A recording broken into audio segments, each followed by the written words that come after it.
नमस्कार। World news में आज पाकिस्तान में बड़ा सियासी फेरबदल हो सकता है। जेल में बंद इमरान खान से किसी को भी मिलने नहीं दिया जा रहा है और इसका कारण अब सामने आ रहा है।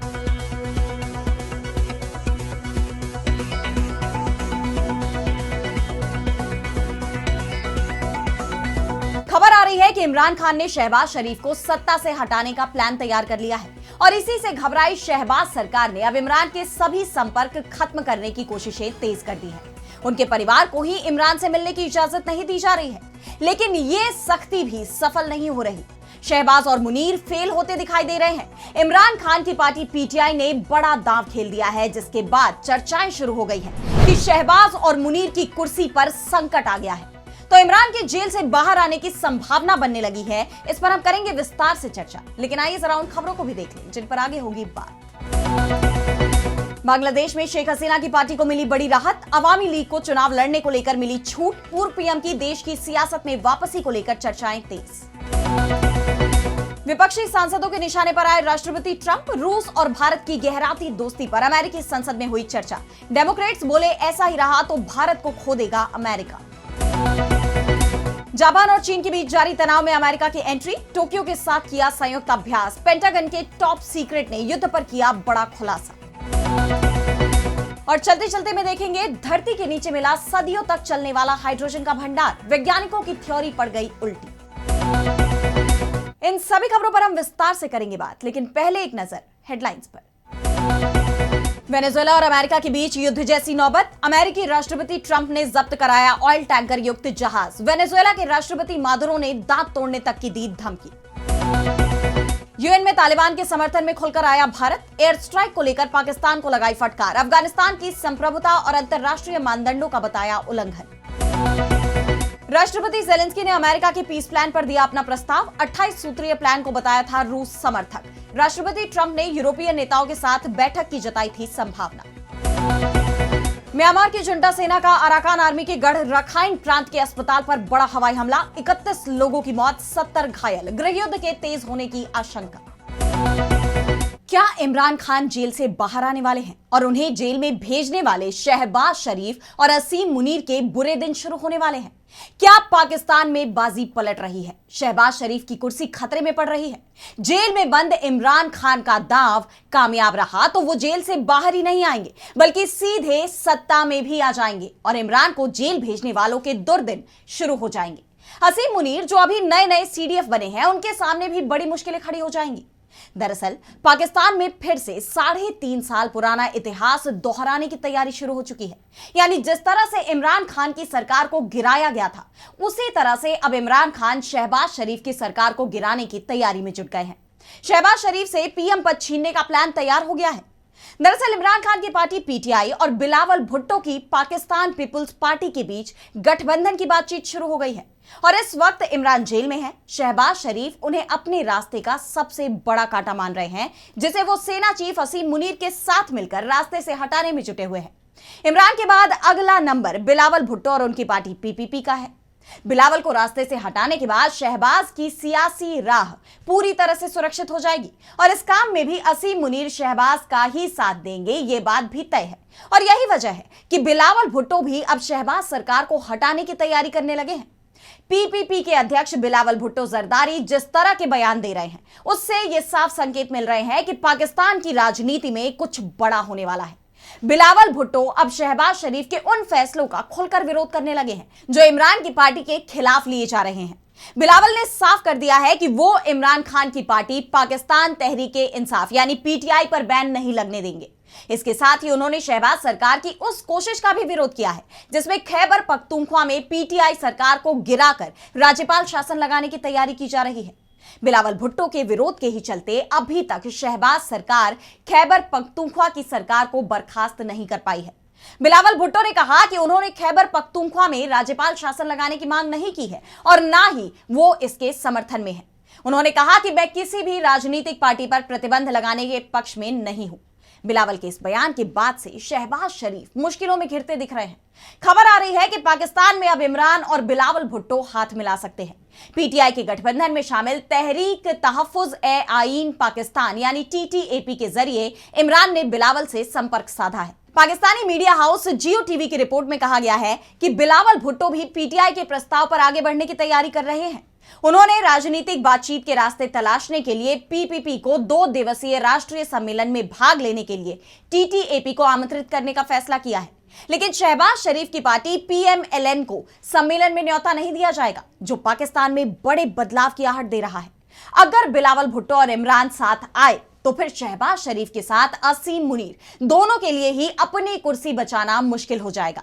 अभी शहबाज की सरकार पीपीपी के समर्थन से ही चल रही है। अब हम आपको पहले पाकिस्तान की नेशनल असेंबली के बारे में बता देते हैं कि कैसे इमरान और बिलावल पाकिस्तान में बड़ा उलटफेर कर सकते हैं। तो पाकिस्तान की नेशनल असेंबली में कुल 342 सीटें हैं, जिसमें से 6 सीटें अभी खाली हैं। कुल 336 सदस्य हैं, जिनमें से सरकार को 243 सदस्यों का समर्थन हासिल है। इसमें भी सबसे ज्यादा सीटें पीएमएलएन के पास हैं, 131। तो दूसरे नंबर पर पीपीपी है, जिसके पास 74 सीटें हैं। और तीसरे नंबर का दल मुहाजिर कौमी मूवमेंट पाकिस्तान है, जिसके पास 22 सांसद हैं। और इसका दबदबा भी सिंध की राजधानी कराची में ही है, और ये भी सरकार से नाराज चल रहे हैं। विपक्षी दल की बात की जाए तो इमरान खान के समर्थक सुन्नी इत्तेहाद काउंसिल एसआईसी है। एसआईसी के सभी सांसद पीटीआई समर्थक हैं और इनकी संख्या 90 है। अब अगर बिलावल भुट्टो इमरान खान के साथ हाथ मिला लेते हैं, और यह भी तय है कि फिर एमक्यूएमपी भी इस गठबंधन के साथ ही आएगी, तो शहबाज शरीफ की सरकार अल्पमत में आ जाएगी, क्योंकि फिर इस गठबंधन के पास 188 सांसद हो जाएंगे, जबकि बहुमत के लिए 169 सांसदों की ही जरूरत होती है। और अब बढ़ते हैं अगली खबर की तरफ, जहां हम बात करेंगे बांग्लादेश की। तो बांग्लादेश में किसी भी वक्त चुनाव की तारीखों का ऐलान हो सकता है, लेकिन इससे पहले शेख हसीना की पार्टी को बड़ी राहत मिल गई है। बांग्लादेश की सरकार ने अवामी लीग के उन नेताओं को चुनाव लड़ने की इजाजत दे दी है जो साफ छवि के हैं। हालांकि ये नेता पार्टी के सिंबल पर चुनाव नहीं लड़ पाएंगे, इन्हें निर्दलीय ही मैदान में उतरना होगा। सरकार के इस फैसले के पीछे अवामी लीग के कार्यकर्ताओं के बढ़ते विरोध को बड़ा कारण माना जा रहा है।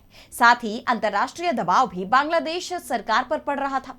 बांग्लादेश में तख्ता पलट के बाद शेख हसीना की लोकप्रियता को जबरदस्त झटका लगा था, लेकिन 14 महीने बाद बांग्लादेश में एक बार फिर शेख हसीना के पक्ष में माहौल बनने लगे।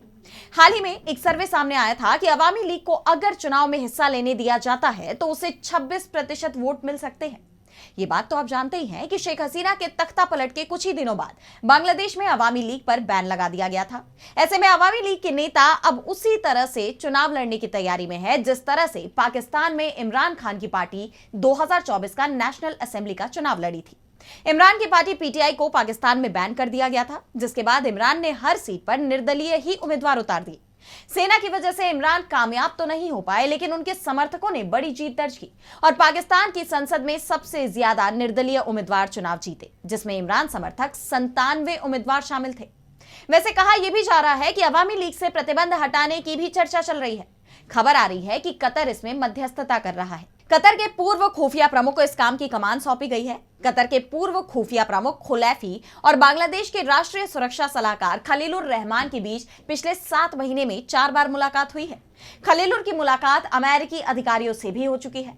कतर की पहली कोशिश बांग्लादेश में अवामी लीग के लिए रास्ता खोलने की है, जिसमें पहला स्टेप सरकार ने उठा भी लिया है। अवामी लीग के नेताओं के चुनाव लड़ने पर रोक हटा दी गई है और अब यह भी माना जा रहा है कि कुछ ही दिनों में अवामी लीग पर से बैन भी हटा दिया जाएगा। दरअसल कतर ही नहीं, अमेरिका भी चाहता है कि बांग्लादेश में चुनाव निष्पक्ष हो और इसके लिए अवामी लीग से बैन हटाया जाना जरूरी है। अमेरिका में बाइडेन प्रशासन पर आरोप लगे थे कि उन्होंने ही बांग्लादेश में शेख हसीना के तख्ता पलट की साजिश रची थी, लेकिन डोनाल्ड ट्रंप की सरकार आने के बाद अमेरिका की बांग्लादेश को लेकर नीति 360 डिग्री घूम गई है। ट्रंप ने बांग्लादेश की सियासत में सीधे दखल देने से इनकार कर दिया है, लेकिन वो चाहते हैं कि चुनाव में अवामी लीग भी हिस्सा ले। ऐसे में माना जा रहा है कि पहले अवामी लीग पर से बैन हटेगा और अगर चुनाव में अवामी लीग निर्णायक स्थिति में पहुंची तो फिर शेख हसीना की वापसी के रास्ते भी खुल जाएंगे। और अब अगली खबर में बात करेंगे विपक्षी सांसदों के निशाने पर आए ट्रंप की।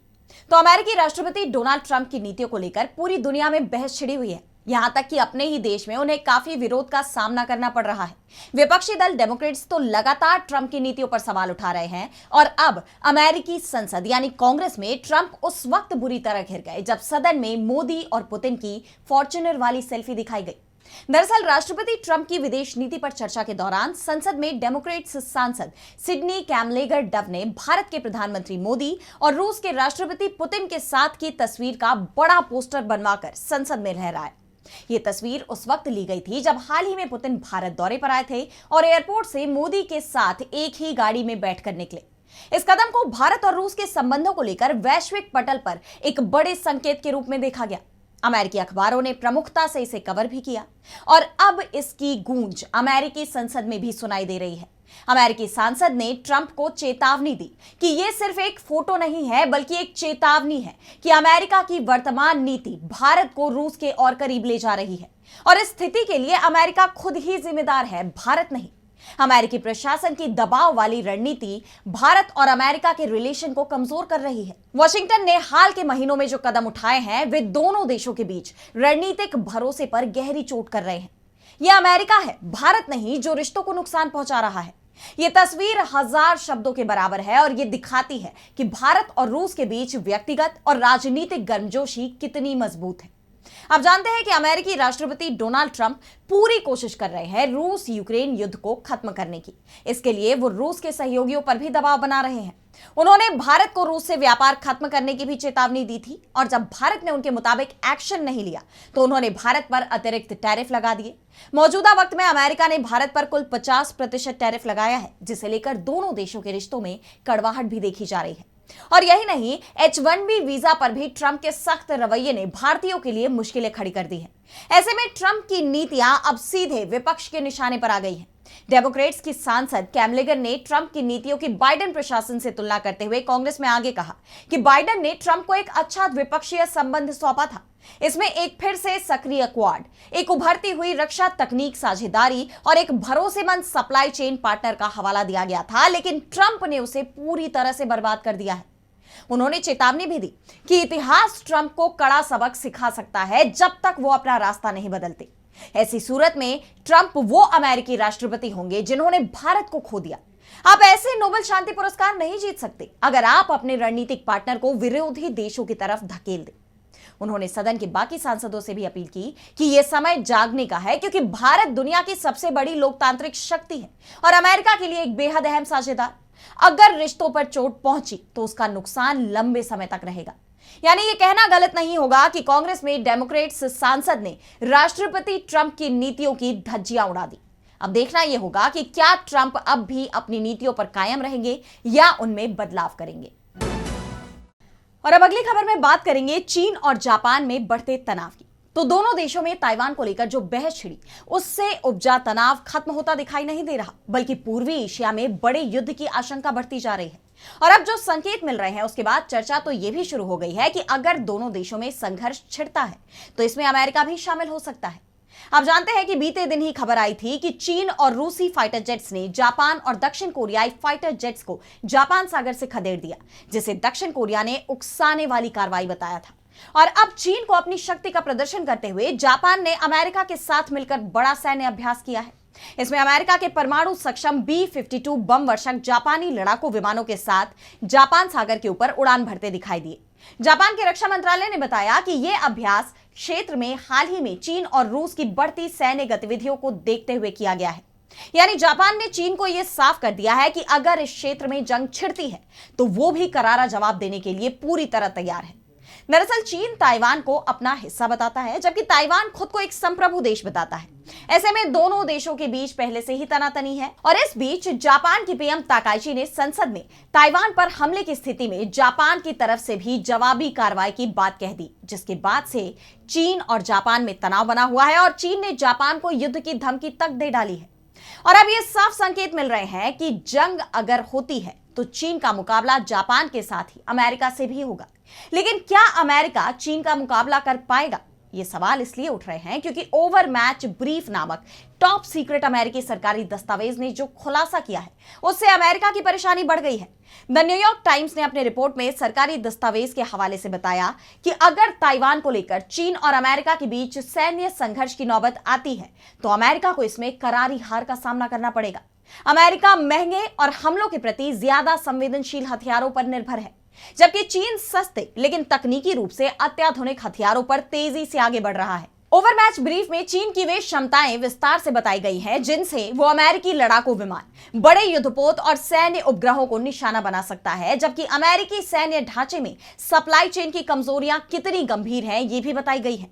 यानी अमेरिका अगर इस युद्ध में शामिल होता है तो वो चीन का सामना नहीं कर पाएगा। इस खुलासे से हड़कंप मच गया है।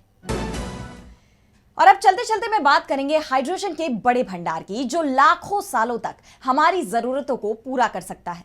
तो हमारी धरती के ऊपरी लेयर में इतनी बड़ी मात्रा में हाइड्रोजन मिला है कि यह आने वाले 1,70,000 साल तक दुनिया को एनर्जी दे सकता है।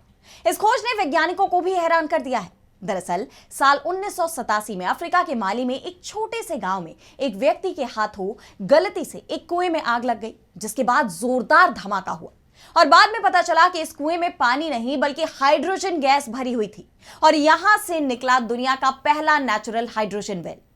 आज इस प्राकृतिक हाइड्रोजन को दुनिया भर में गोल्ड हाइड्रोजन कहा जा रहा है, क्योंकि यह सच में सोने जितना ही कीमती है। अमेरिकी भूवैज्ञानिक जेफरी एलिस कहते हैं कि यहां जैसे जैसे खोज बढ़ती है हाइड्रोजन और ज्यादा मिलता जाता है। यह खोज इसलिए भी अहम है क्योंकि यह हाइड्रोजन सुपर क्लीन एनर्जी है। इससे धुआं नहीं निकलता, कार्बन नहीं बढ़ता। यानी आज जब दुनिया पेट्रोल और कोयले से छुटकारा पाने की कोशिश कर रही है, ग्लोबल वार्मिंग से हर तरफ लोगों को परेशानी का सामना करना पड़ रहा है, तब यह हाइड्रोजन वेल भविष्य के लिए एक लंबे समय वाला पॉल्यूशन फ्री ऑप्शन बन सकता है। एक स्टडी बताती है कि इस वेल में इतना हाइड्रोजन जमा है जो हमारी जरूरतों की हजारों साल तक पूर्ति कर सकता है। ऑक्सफोर्ड यूनिवर्सिटी की रिसर्च ने इस खोज की उम्मीदें और बढ़ा दी हैं। और सबसे खास बात तो यह है कि यह हाइड्रोजन पहले से ही जमीन में सेफली स्टोर्ड है, यानी ना बड़े टैंक चाहिए और ना ही यहां से भारी कार्बन डाइऑक्साइड निकलता है, बस इसे ढूंढना है और निकालना है। अब वैज्ञानिक ग्रेविटी और मैग्नेटिक डेटा से अमेरिका के कई हिस्सों में ऐसी जगहों की खोज कर रहे हैं।